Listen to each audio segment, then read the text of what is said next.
What's up? Mr. Wicklehouse here, and today we're talking about working with proportions and triangles. Okay? Alright. So, similarity and proportions. So if I have two or more figures that are said to be similar, then I can set up a proportion with their sides. So if they're similar shapes, just different sizes, then I'm going to be allowed to set up a proportion. In other words, if I set up ratios using the sides of the triangles, then the ratios will be equal to each other. So if I were to tell you that triangle ABC is similar, this little squiggly line means similar to triangle DEF, then I could set up a proportion and say that 6 over 10 is equal to 3 over 5. Well, because these two are similar, I know 6 over 10, and 6 is divisible by 2, which gives me 3. 10 is divisible by 2, which gives me 5. So, in fact, these ratios are equal to each other, and it sets up that proportion. Okay? And it makes these triangles similar. Alright. So, I can use these proportions, so long as I know that the figures are similar, to help me find the missing sides of triangles, or really any other kind of polygon. Okay, so for example, I have these two parallelograms, and I tell you that these two parallelograms are similar to each other. Okay? Well, I'm looking for this side, and the side that corresponds with that side is this one. And then I've got this side, and the side that corresponds to that side is that one. So I can say this, I could set this up. Let's just call that question mark x instead of that question mark. So x over 16 equals 3 over 8. Or in other words, that x is to 16 as 3 is to 8. And now I can solve this out. Okay. Cross multiply. Okay, I get 8x equals 48, divide by 8, and x equals 6. So now I know this side right here is equal to 6. Okay, easy peasy. We're just setting these things up and solving them. Alright, here's another one.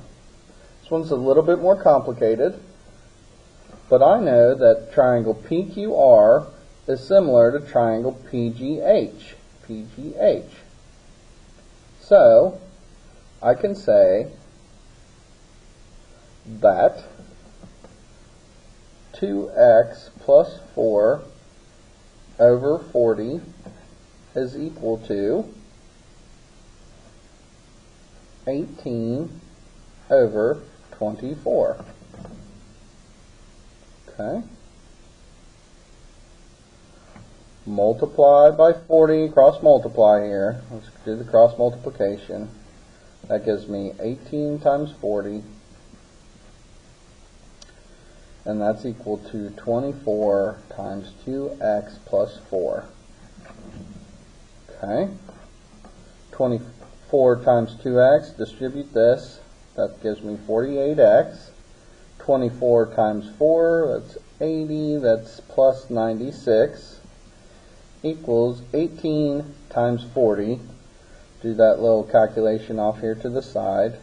0, 32, 0, 0, 4. That's 0, 2, 7 equals 720. Okay. I'm going to subtract 96. That's going to go to 6. That's going to go to 11. That's going to be 10. That's 4. That's 2. And that's 6. So now I've got 48x equals 624. Okay. Divide by 48. do that off here to the side. 48 goes into 62 once. There's 48.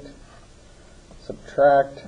That's going to be 5, 12, 4, 14, 144. That should be 3. 2 times 8 is 4. Carry the 2. That's 144. There we go. So x equals 13. Okay. Now I'm looking for the length of this side here. I'm going to plug the 13 back into here, and I get 26 plus 4, which is 30. Okay, so this side right here is 30. Okay. So you might be wondering to yourself, Mr. Wicklehouse, how in the world did you set this up like that? Okay, so let's look at the picture, and this is what I thought in my head. I said, which side coincides, or which side matches up or corresponds to the other side? I looked at this and saw that this was the longer side of this triangle, and then I saw that this was the longer side of this triangle.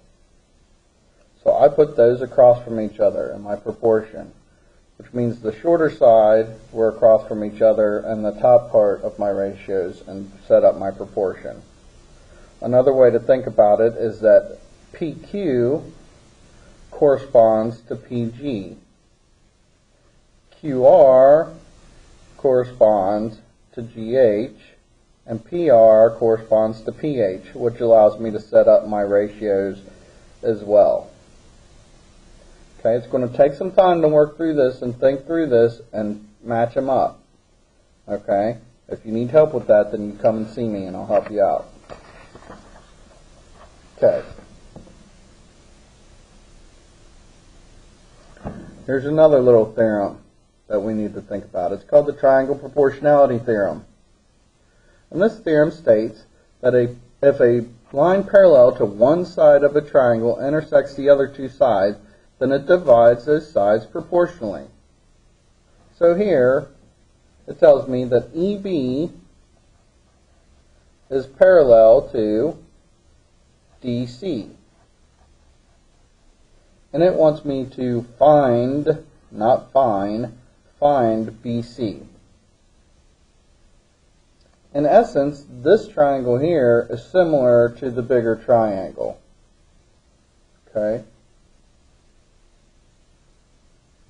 So I can say that 10 over 15 is equal to, I'm going to call BCX over 12.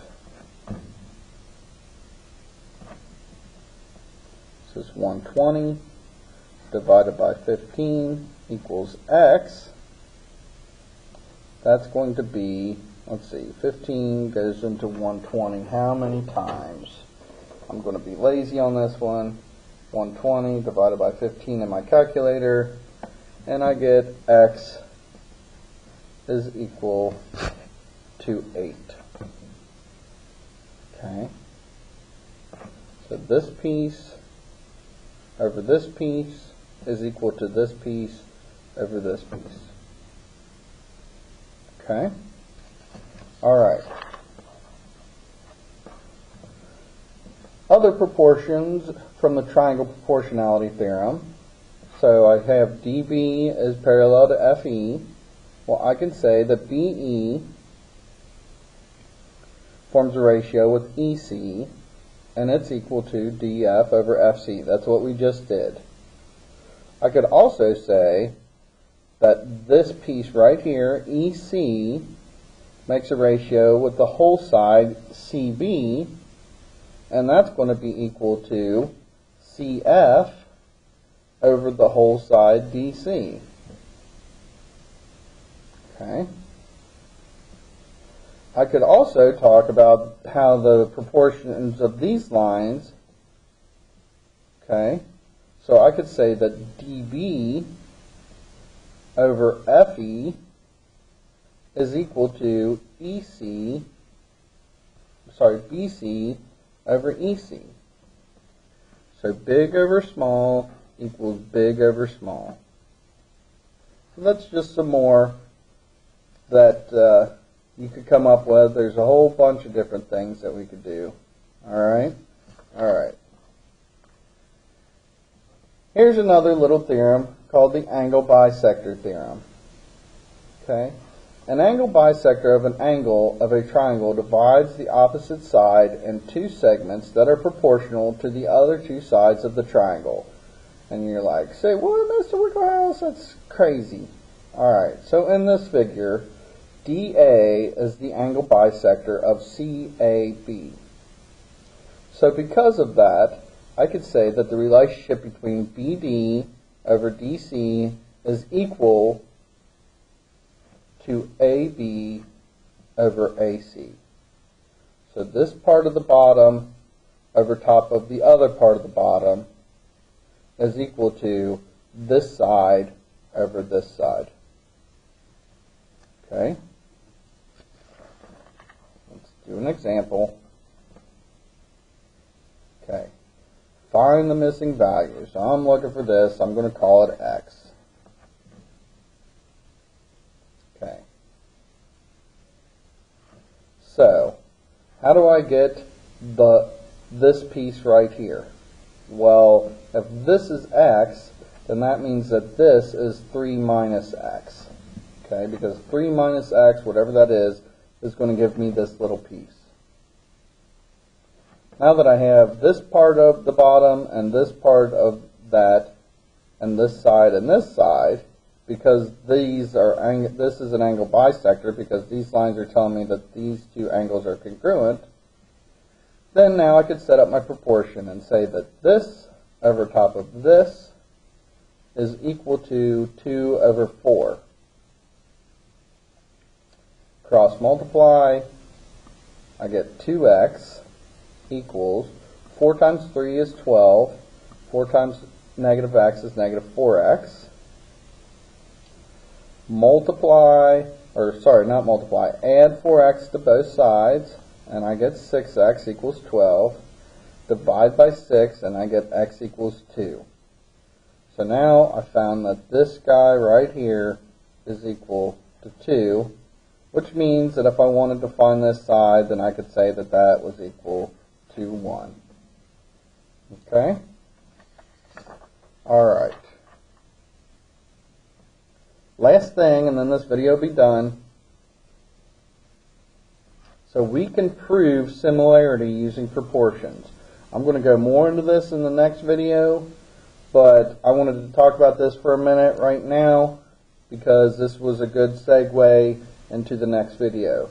So one of the ways that we could prove triangle similarity, or really similarity between any figure, is to show that all of the sides are proportional.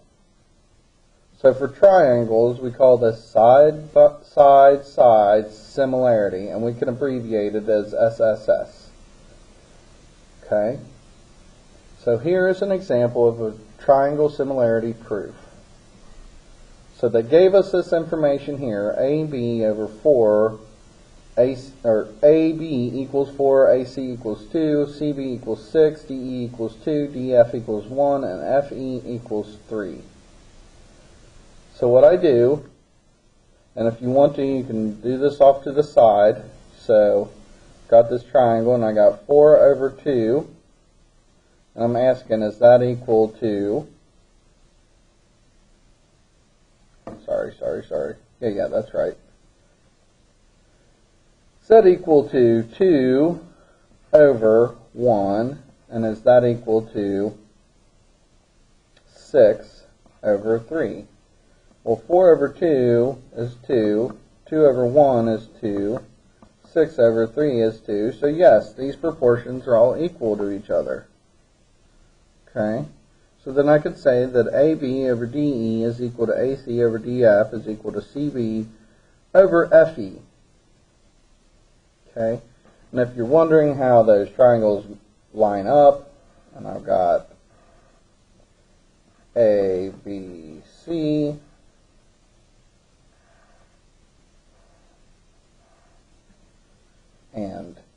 DEF, AB is 4, AC is 2, CB is 6, DE is 2, DF is 1, FE is 3. So I'm able to match the pieces up, set up my proportion, and find that 2 equals 2 equals 2. After I show that, then I could say the triangle ABC is similar to triangle DEF by the side-side-side similarity theorem. Okay? I know that was a lot of information coming at you in one day. The next video will probably be kind of long too. Just suck it up and deal with it, and I'll talk to you later. Bye.